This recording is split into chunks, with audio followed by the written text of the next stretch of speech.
Katika kitabu cha Luka 18 mstari wa kwanza, Biblia inasema, akawaambia mfano ya kwamba imewapasa kuomba bila kukata tamaa. Imewapasa kuomba bila kurudi nyuma. Kwa nini nazungumza maneno haya? Tuna watu wengi wanahitaji kuyaona matokeo.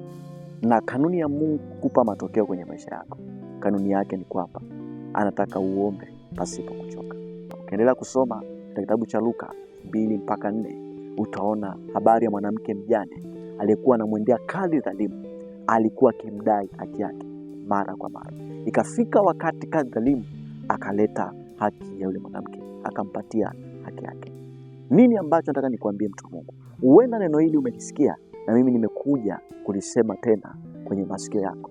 Ni kwamba imekupasa kuomba pasipo kukata tamaa.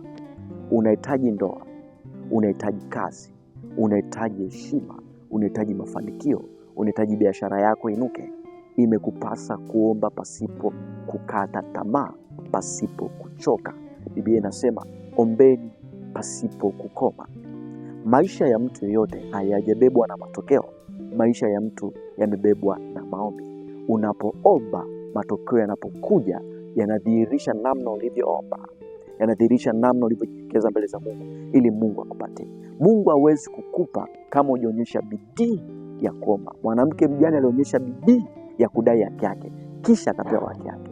My friend and mtu wa Mungu, tamani sana kumwomba Mungu pasipo kukata tamaa. Hata kama hauoni, keep on prayer. Hata kama hauoni, endelea kuomba.